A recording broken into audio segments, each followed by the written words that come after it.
ಎಲ್ಲೂ ಕೂಡ ಹತೋಟಿಗೆ ಸಿಗ್ತಾ ಇಲ್ಲ ಕೊರೋನಾ ಹೆಮ್ಮಾರಿ. ಭಾರತದಲ್ಲೂ ಕೂಡ ದಿನದಿಂದ ದಿನಕ್ಕೆ ಆ ಒಂದು ಕೊರೋನಾ ಸೋಂಕಿತರ ಸಂಖ್ಯೆ, ಸಾವಿನ ಸಂಖ್ಯೆ ಇವೆರಡೂ ಕೂಡ ಗಣನೀಯವಾಗಿ ಏರಿಕೆಯನ್ನ ಕಾಣ್ತಾನೆ ಇದೆ. ದೇಶದಲ್ಲಿ 8,000 ಗಡಿಯನ್ನ ದಾಟಿದೆ ಸೋಂಕಿತರ ಲೆಕ್ಕ. ಇಲ್ಲಿ 8,000 ಗಡಿಯನ್ನ ದಾಟಿರುವಂತದ್ದು. 8,356 ಮಂದಿಗೆ ಕೊರೋನಾ ಸೋಂಕಿದೆ. ಭಾರತದಲ್ಲಿ 273 ಜನ ಸಾವನ್ನಪ್ಪಿದ್ದಾರೆ ಕೊರೋನಾ ಸೋಂಕಿನಿಂದಾಗಿ. ದೆಹಲಿಯಲ್ಲಿ 1069 ಕೇಸ್ಗಳು ದಾಖಲಾಗಿರುವಂತದ್ದು. ಮಹಾರಾಷ್ಟ್ರದಲ್ಲಿ ಅದು 1761 ಪ್ರಕರಣಗಳು, ಸೋಂಕಿತರು ಇದ್ದಾರೆ.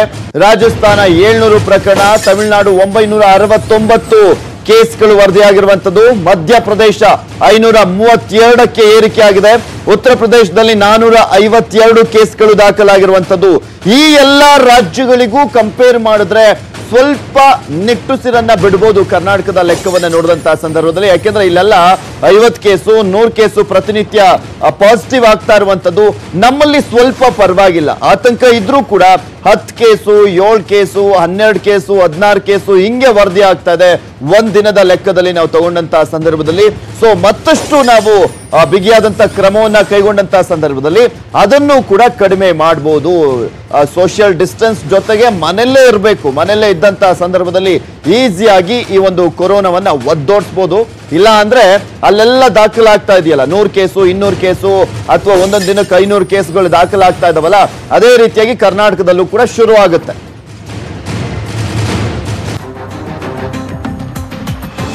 ನಿಮಗೆ ತೋರಿಸ್ತಾ ಇದೀವಿ ಕೊರೋನಾ ಸಾವಿನ ಸಂಖ್ಯೆ ಯಾವ ರೀತಿಯಾಗಿ ಭಾರತದಲ್ಲಿ ಏರಿಕೆ ಆಗ್ತಾನೆ ಹೋಗ್ತಾ ಇದೆ ಅಂತ. ಏಪ್ರಿಲ್ 9ನೇ ತಾರೀಕು 169 ಇತ್ತು, ಅದು ಏಪ್ರಿಲ್ 10ಕ್ಕೆ 199ಕ್ಕೆ ಏರಿಕೆ ಆಯಿತು. ಏಪ್ರಿಲ್ 11ಕ್ಕೆ 242ಕ್ಕೆ ಏರಿಕೆ ಆಗುತ್ತೆ. ಗಮನಿಸಿ, ಅಲ್ಲಿ 43 ಸಾವಿನ ಪ್ರಕರಣಗಳು ವರದಿಯಾಗುತ್ತೆ ಏಪ್ರಿಲ್ 11ಕ್ಕೆ. ಏಪ್ರಿಲ್ 12ಕ್ಕೆ ಅಂದ್ರೆ ಇವತ್ತಿಗೆ 273 ಸಾವಿನ ಪ್ರಕರಣಗಳು ವರದಿಯಾಗಿರುವಂತದ್ದು. ಅಂದ್ರೆ ಇನ್ನು ಇವತ್ತು ರಾತ್ರಿವರೆಗೂ ಅದೆಷ್ಟು ಪ್ರಕರಣಗಳು ದಾಖಲಾಗ್ತಾ ಗೊತ್ತಿಲ್ಲ ಸಾವಿನ ಸಂಖ್ಯೆ ಹಾಗೆ ಸೋಂಕಿತರ ಸಂಖ್ಯೆ. ತೋರಿಸ್ತಾ ಇದ್ವಿ 4 ದಿನದ ಲೆಕ್ಕವನ್ನ ನಿಮ್ಮ ಮುಂದೆ ಇಟ್ಟಿದ್ದೀವಿ. ಏಪ್ರಿಲ್ 9ನೇ ತಾರೀಕು 6,412 ಇತ್ತು. ಏಪ್ರಿಲ್ 10ಕ್ಕೆ ಅದು 6,761ಕ್ಕೆ ಏರಿಕೆ ಆಗುತ್ತೆ. ಇನ್ನ ಏಪ್ರಿಲ್ 11ಕ್ಕೆ ನೀವು ಗಮನಿಸಿ 7,529ಕ್ಕೆ ಏರಿಕೆ ಆಗಿರುವಂತದ್ದು. ಏಪ್ರಿಲ್ 12ಕ್ಕೆ 8,356 ಏರಿಕೆ ಕಂಡಿದೆ. ನೀವು ಏಪ್ರಿಲ್ 10ರಿಂದ 12ಕ್ಕೆ ಕಂಪೇರ್ ಮಾಡಿದಂತಹ ಸಂದರ್ಭದಲ್ಲಿ ದಿನ ಒಂದಕ್ಕೆ 700ಕ್ಕೂ ಹೆಚ್ಚಿನ ಪಾಸಿಟಿವ್ ಪ್ರಕರಣಗಳು ವರದಿಯಾಗ್ತಾ ಇದ್ದಾವೆ ಭಾರತದಲ್ಲಿ.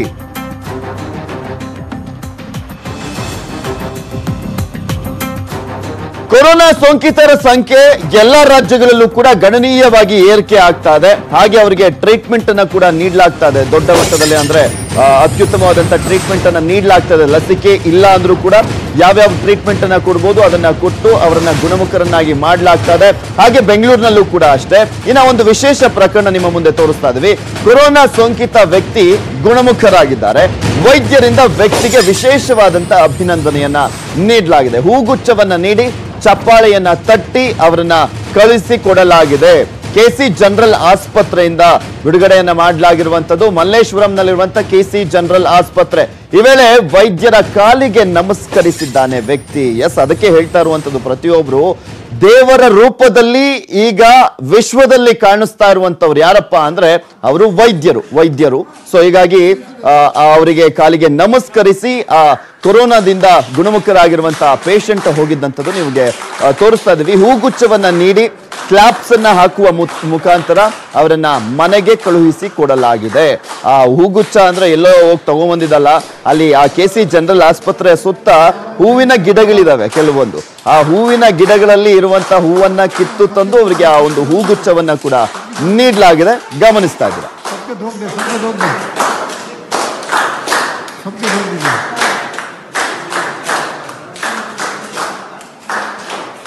ಏನೋ ಈ ಕುರಿತಂತೆ ಮಾತಾಡ್ಲಿಕ್ಕೆ ನಮ್ ಜೊತೆ ಸ್ವತಃ ಕುನಾಲ್ ಅವರೇ ದೂರವಾಣಿ ಸಂಪರ್ಕದಲ್ಲಿದ್ದಾರೆ. ನಮಸ್ಕಾರ ಕುನಾಲ್. ನಮಸ್ತೆ. ಹೇಗಿದ್ದೀರಾ? ಫಸ್ಟ್ ಕ್ಲಾಸ್ ಇದೆ ಸರ್. ತುಂಬಾ ಖುಷಿ ಆಯ್ತು ಆ ಒಂದು ದೃಶ್ಯಾವಳಿಯನ್ನ ನೋಡುವಂತ ಸಂದರ್ಭದಲ್ಲಿ. ಹೇಗನ್ನಿಸ್ತು ನಿಮ್ಗೆ? ಸರ್ ತುಂಬಾ ಒಳ್ಳೇದಿತ್ತು ಸರ್. ನಿನ್ನೆ ಅವ್ರದ್ದೆಲ್ಲ ಡಾಕ್ಟರ್ ಅವ್ರು ನೋಡ್ಬಿಟ್ಟು ನಾನು ಇಮೋಷನ್ ಆಗ್ಬಿಟ್ಟಿದ್ದೀನಿ. ಮನೆ ಹೋಗಕ್ ಇಷ್ಟ ಆಗಿಲ್ಲ ಆತರ ನೋಡ್ಬಿಟ್ಟು. ಯಾವ ರೀತಿಯಾಗಿತ್ತು ಟ್ರೀಟ್ಮೆಂಟ್ ನಿಮ್ಗೆ? ಸರ್ ಟ್ರೀಟ್ಮೆಂಟ್ ಆಕ್ಚುಲಿ ತುಂಬಾ ಒಳ್ಳೇದಿತ್ತು. ಬರೀ ಫಸ್ಟ್ 5 ದಿವಸ ಅವ್ರು ಇಂಜೆಕ್ಷನ್ಸ್ ಮತ್ತೆ ಆಂಟಿಬಯೋಟಿಕ್ಸ್ ಕೊಡ್ತಾರೆ. ಬೇರೆ ಏನಿಲ್ಲ, ಆರಾಮಾಗಿ ನೀವ್ ಏನ್ ಬೇಕೋ ಅದ್ ಮಾಡಿ. 2 ಟ್ಯಾಬ್ಲೆಟ್ ಕೊಡ್ತಾರೆ ಮತ್ತೆ ಇಂಜೆಕ್ಷನ್ ಅಷ್ಟೇ, ಬೇರೆ ಏನಿಲ್ಲ, ಆರಾಮ್ ಮಾಡಿ ನೀವು ಅಷ್ಟೇ. ಎಷ್ಟ್ ದಿನ ಇದ್ರಿ KC ಜನರಲ್ ಆಸ್ಪತ್ರೆ? ಯಾವಾಗ ನೀವು ಅಡ್ಮಿಟ್ ಆಗಿದ್ದು? ನಾನ್ 19th ಟೆಸ್ಟ್ ಪಾಸಿಟಿವ್ ಆಗಿದ್ದೆ. ನಾನು 20ನೇ ತಾರೀಕು ಮಾರ್ಚ್ ನಾನು ಅಲ್ಲಿ ಹೋಗಿದ್ದೆ.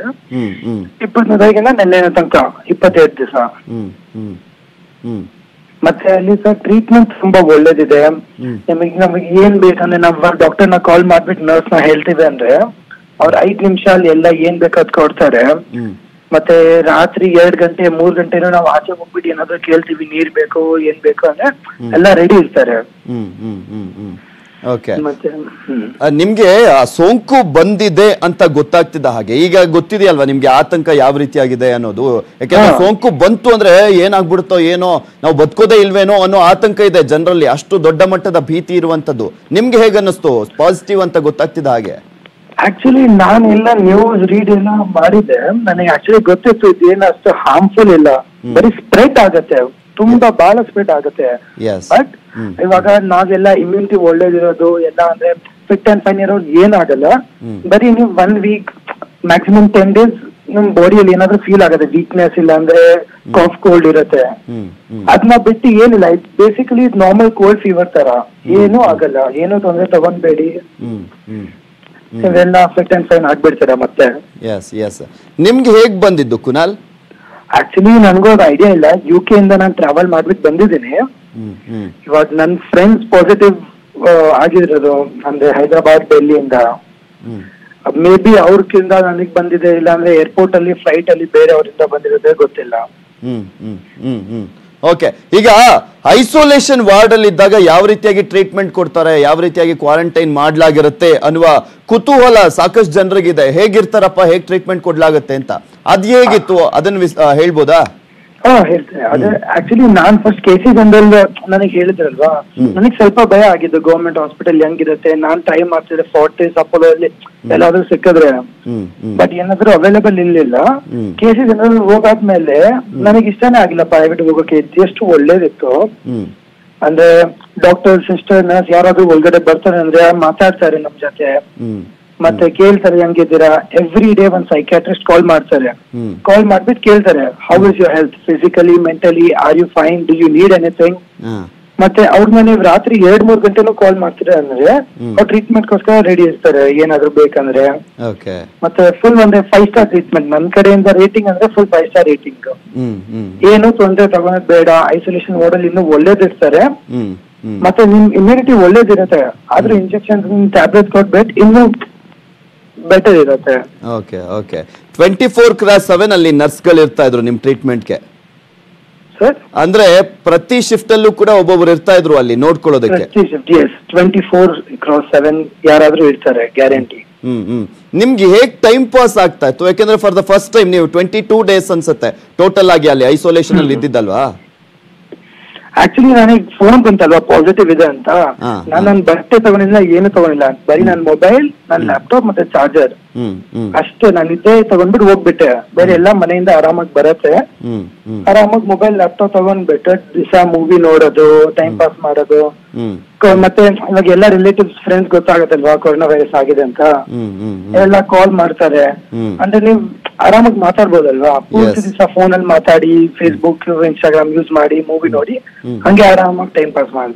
ಕುನಾಲ್, ಇನ್ನೊಂದು ನಿಮ್ಗೆ ಈ UK ಇಂದ ಬಂದಂತವ್ರಲ್ವಾ, ಈ ಅಮೆರಿಕಾದಲ್ಲಿ, ಸ್ಪೇನ್ ಅಲ್ಲಿ, ಫ್ರಾನ್ಸ್ ಅಲ್ಲಿ, ಇನ್ನೊಂದ್ ಕಡೆ ಇಟಲಿ, ಇಲ್ಲೆಲ್ಲ ಕಡೆನೂ ಕೂಡ ಸೋಂಕಿತರ ಸಂಖ್ಯೆ ಜೊತೆಗೆ ಸಾವಿನ ಸಂಖ್ಯೆ ಏರಿಕೆ ಆಗ್ತಾನೆ ಇದೆ. 20,000 ಗಡಿ ದಾಟ್ಬಿಡ್ತು ಅಮೆರಿಕಾದಲ್ಲಿ.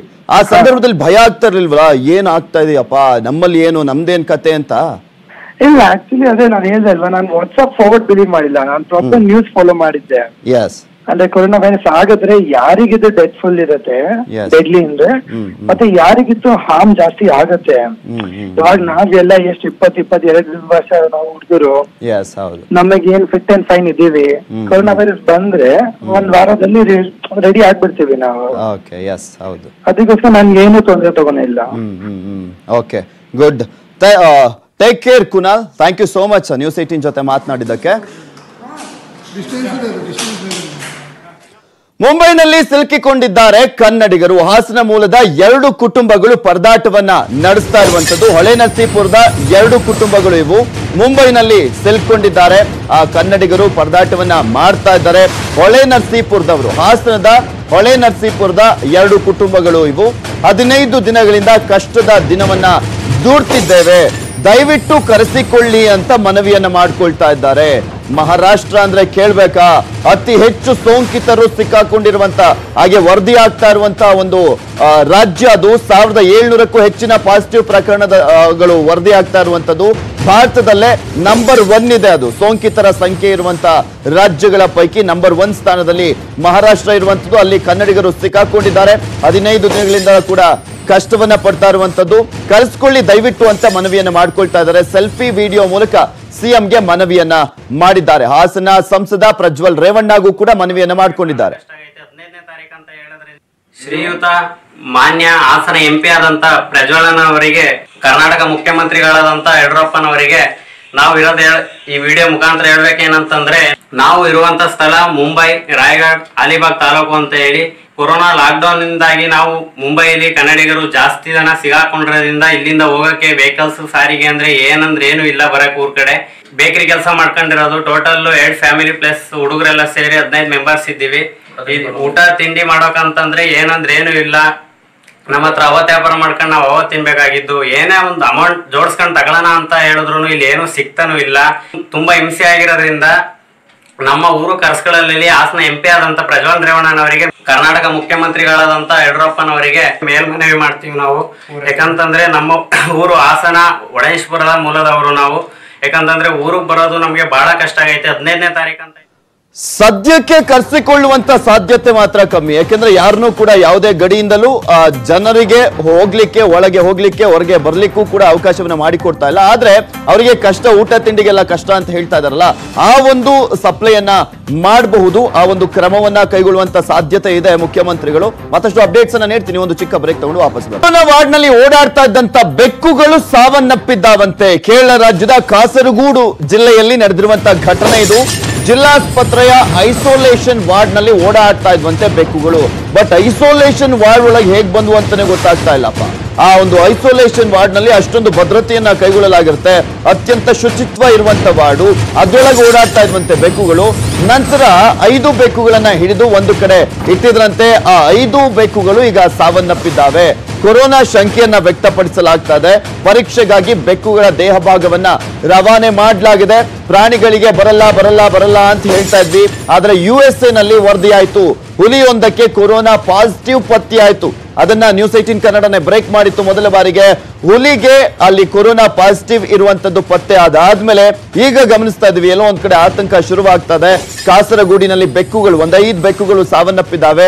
ಐಸೋಲೇಷನ್ ವಾರ್ಡ್ ನಲ್ಲಿ ಓಡಾಡ್ತಾ ಇದ್ವಂತೆ, ಒಂದ್ ಕಡೆ ಇಟ್ಟಿದ್ರಂತೆ, ಆದ್ರೆ ಅವು ಈಗ ಸಾವನ್ನಪ್ಪಿದ್ದಾವೆ. ಸೊ ಹೀಗಾಗಿ ಅವರ ಆ ಒಂದು ಬೆಕ್ಕುಗಳ ದೇಹದ ಭಾಗವನ್ನ ಟೆಸ್ಟ್ಗೆ ಕಳುಹಿಸಲಾಗಿದೆ. ನೋಡ್ಬೇಕು ಏನಾಗುತ್ತೆ ಅಂತ.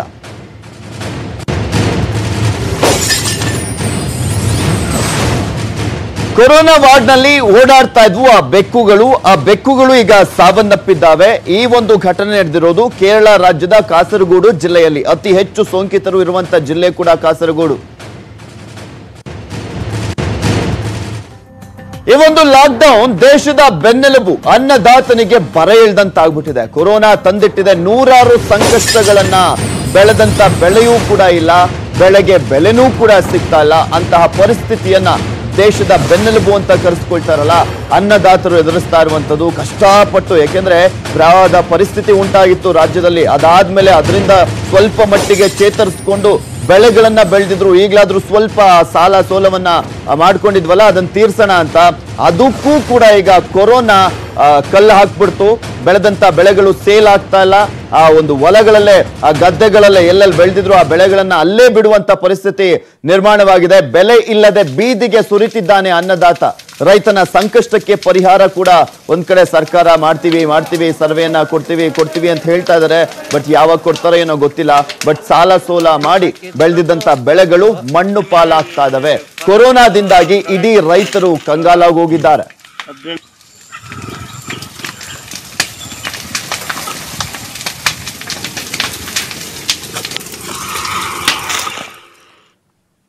ಇನ್ನ ಕೊರೋನಾದ ಭೀತಿಯ ಹಿನ್ನೆಲೆಯಲ್ಲಿ ಒಂದ್ ಕಡೆ ಎಲ್ಲೂ ಕೂಡ ಕೆಲಸ ಇಲ್ಲ, ಇನ್ನೊಂದ್ ಕಡೆ ಈ ಬೆಳೆದಂತ ಬೆಳೆಗಳನ್ನ ಕಟಾವು ಮಾಡುವಂತ ನಿಟ್ಟಿನಲ್ಲಿ ಕೂಲಿ ಕಾರ್ಮಿಕರು ಸಿಗ್ತಾ ಇಲ್ಲ. ಇದೊಂದು ರೀತಿಯಾದಂತ ಸಂಕಷ್ಟ ಬೆಳೆಗಾರರಿಗೆ, ಅಂದ್ರೆ ಅನ್ನದಾತರಿಗೆ. ಕಬ್ಬು ಕಟಾವಿಗೂ ಕೂಡ ಬರ್ತಾ ಇಲ್ಲ ಕೂಲಿ ಆಳುಗಳು. ಮನನೊಂದಂತ ರೈತನಿಂದ ಕಬ್ಬಿನ ಗದ್ದೆಗೆ ಬೆಂಕಿಯನ್ನ ಹಚ್ಚಲಾಗಿದೆ.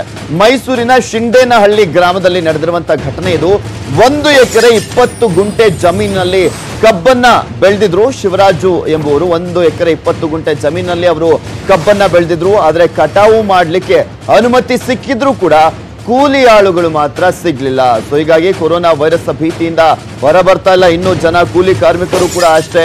ಸೊ ಹೀಗಾಗಿ ಆತ ಅದೆಲ್ಲದಕ್ಕೂ ಕೂಡ ಎಕರೆಲ್ಲಿ ಬೆಳೆದಿದ್ನಲ್ಲ ಕಬ್ಬನ್ನ ಕಂಪ್ಲೀಟ್ ಆಗಿ ಸುಟ್ಟಾಕ್ಬಿಟ್ಟ. ಕೊರೋನಾ ವೈರಸ್ ಭೀತಿಯಿಂದ ಹೊರ ಬರ್ತಾ ಇಲ್ಲ, ಹಾಗೆ ಯಾರನ್ನೂ ಹೊರ ಬರ್ಲಿಕ್ಕೂ ಬಿಡ್ತಾ ಇಲ್ಲ. ಆ ರೀತಿಯಾದಂತ ಸ್ಟ್ರಿಕ್ಟ್ ಆದಂತ ಆರ್ಡರ್ಸ್ ಇದೆ. ಹಾಗೆ ಪೊಲೀಸರು ಕೂಡ ಕಟ್ಟುನಿಟ್ಟಿನ ಕ್ರಮಗಳನ್ನ ಕೈಗೊಂಡಿರುವಂತದ್ದು. ಮನನೊಂದು ನಂತರ ಕಬ್ಬಿಗೆ ಬೆಂಕಿಯನ್ನ ಇಟ್ಟಿದ್ದಾರೆ ರೈತ ಶಿವರಾಜು ಅವರು. ಸುಟ್ಟು ಭಸ್ಮವಾಗೋಯ್ತು 100 ಟನ್ ಕಬ್ಬು. ಕಣ್ಣೆದ್ರೆ ಅಗ್ನಿಗೆ ಆಹುತಿ ಆಗೋಯ್ತು. ಆ ರೈತನ ಕಣ್ಣೆದ್ರೆ ಕಷ್ಟಪಟ್ಟು ಅದನ್ನ ಕಾದ್ಕೊಂಡು ನೀರನ್ನ ಕಟ್ಟಿ ಆ ಕಬ್ಬು ಅಂದ್ರೆ ಆ ಕಬ್ಬು ಕಟಾವಿಗೆ ಬರುವವರೆಗೂ ನೋಡ್ಕೊಂಡು ಆ ಕಟಾವಿಗೆ ಬಂದಂತ ಸಂದರ್ಭದಲ್ಲಿ ಅದನ್ನ ಸುಟ್ಟಾಕದಿದೆಯಲ್ಲ, ಆ ಒಂದು ನೋವಿದೆಯಲ್ಲ, ಅದು ಆ ರೈತನಿಗೆ ಮಾತ್ರ ಗೊತ್ತಿರುತ್ತೆ. ಬೆಳೆದಂತ ಬೆಳೆಗೆ ಬೆಲೆ ಸಿಗದಿದ್ದಂತ ಹಿನ್ನೆಲೆ ಸಂದರ್ಭ, ಮತ್ತೆ ಅದನ್ನ ಈ ರೀತಿಯಾಗಿ ಸುಡುವಂತ ಸಂದರ್ಭ.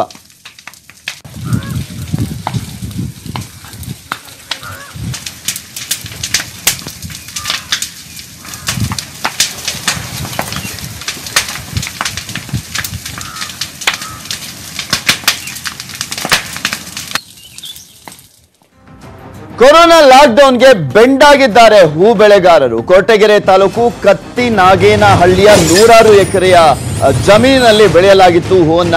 ಆ 100 ಎಕರೆ ಪ್ರದೇಶದಲ್ಲಿ ಗಿಡದಲ್ಲೇ ಕೊಳಿತಾ ಇದೆ ಹೂಗಳು. ಹೂಗಂತೂ ಮಾರ್ಕೆಟ್ಟೇ ಇಲ್ಲ ಎಲ್ಲೂ. ಯಾವುದು ಫಂಕ್ಷನ್ ಕೂಡ ನಡೀತಾ ಇಲ್ಲ, ಯಾವ ಜಾತ್ರೆಗಳು ಕೂಡ ನಡೀತಾ ಇಲ್ಲ, ದೇವಸ್ಥಾನಗಳು ಓಪನ್ ಇಲ್ಲ, ಯಾರು ಕೂಡ ಹೂವನ್ನು ಕೂಡ ಕೊಂಡ್ಕೊಳ್ತಾ ಇಲ್ಲ.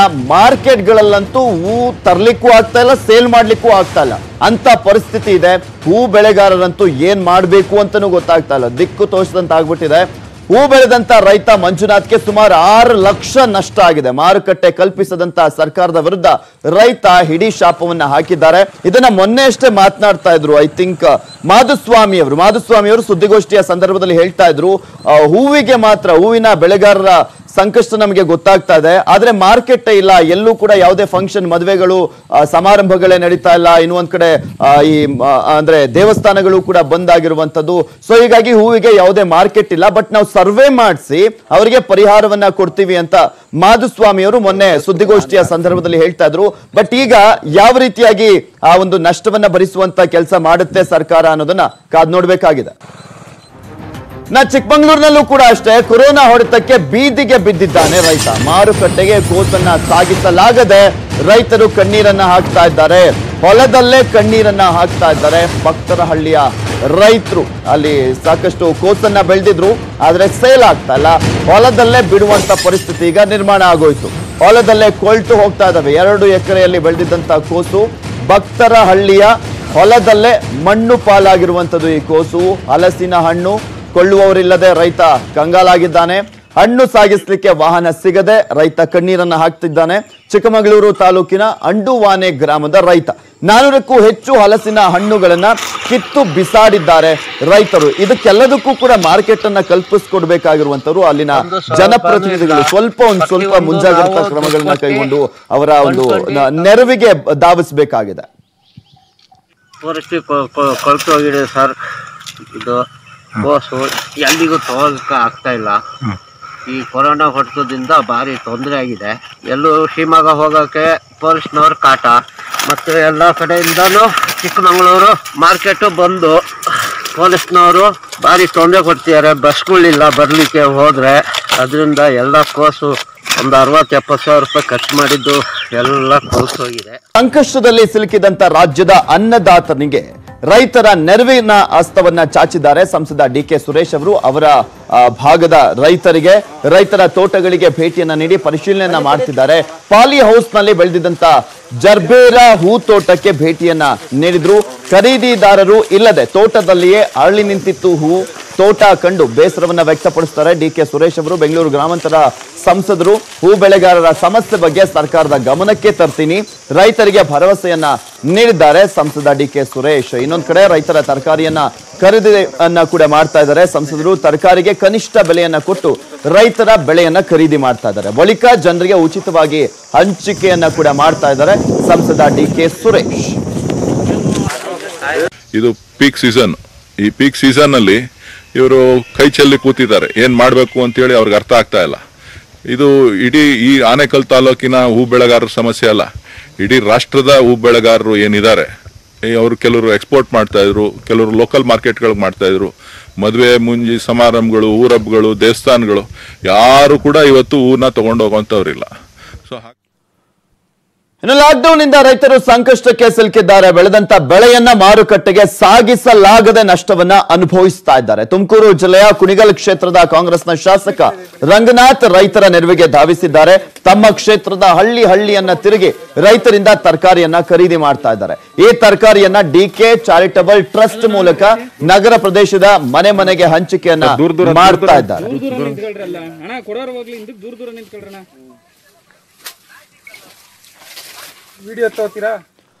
ಇವೆಷ್ಟು ಇವರೆಗಿನ ಸುದ್ದಿ. ನೋಡ್ತಾ ಇರಿ ನ್ಯೂಸ್ 18 ಕನ್ನಡ. ಜಾಲ ನಮ್ಮದು, ಬಲ ನಿಮ್ಮದು.